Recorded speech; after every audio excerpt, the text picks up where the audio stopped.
Om Namo Bhagavate Vasudevaya. Om Namo Narayanaya. Pradyumna, Sri Krishna's son. Pradyumna in earlier birth was none other than Kamadeva, who was burnt to ashes by Lord Shiva in anger, but was to get back his body and form through Sri Krishna in Dwapara Yuga. Pradyumna was as handsome as the god of love himself. He had married Rati, his consort in former birth.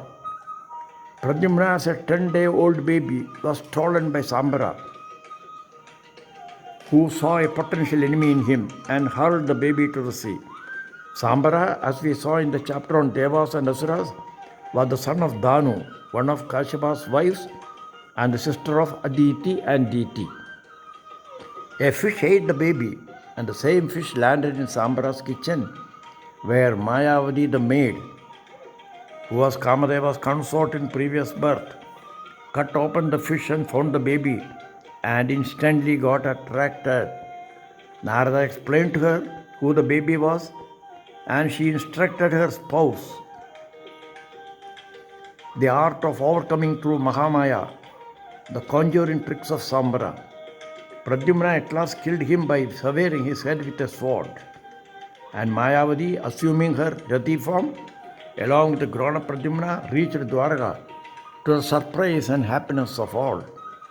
It is said that ladies mistook for a moment Pradyumna to be Sri Krishna himself in view of their very similar looks. Later, Pradyumna married Rukmavadi, daughter of Rukmi, brother of Rukmini, who chose him in a Swayamvara. Pradyumna was undefeatable in the assembly of suitors and had carried her off in his chariot.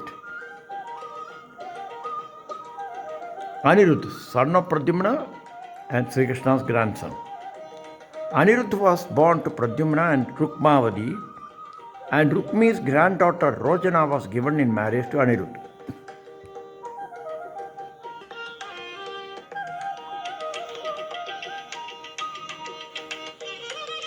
Once Pradyumna's son Anirudh was dreamt of by Bana's daughter Usha. One night, she sought her companion Chitralekha's help. Chitralekha was the daughter of the minister Kambanda. The latter could picturize from Usha's description how her dream lover would look like.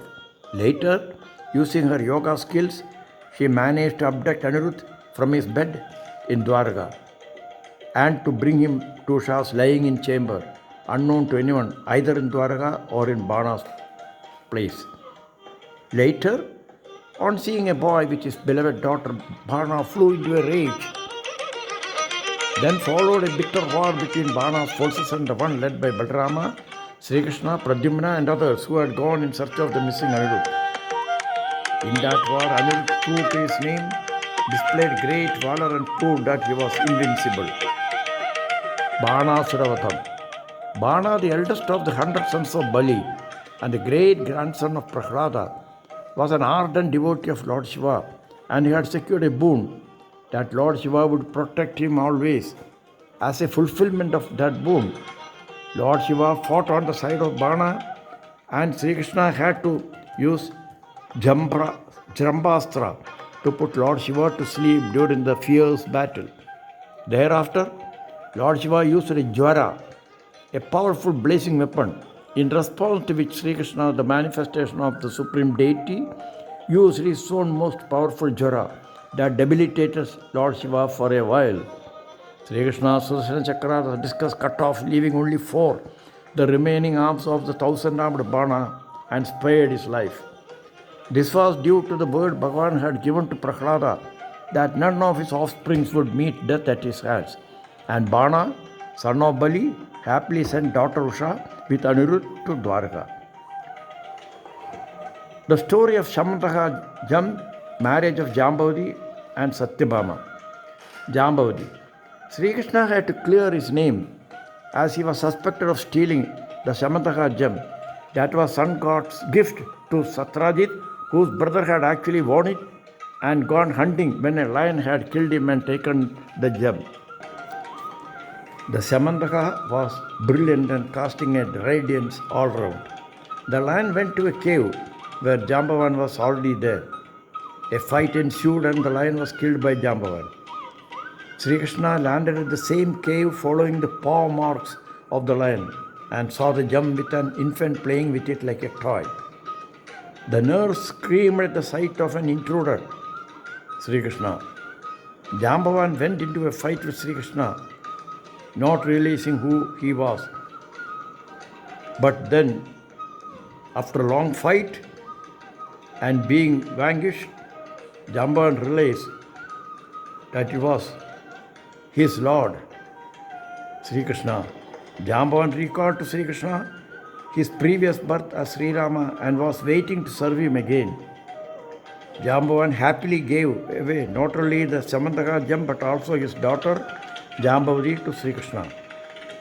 By the time Sri Krishna came out of the cave, 12 days had passed, and whoever had followed him till the cave had all gone back to Dwaraka, where everyone was in grief, not finding Sri Krishna.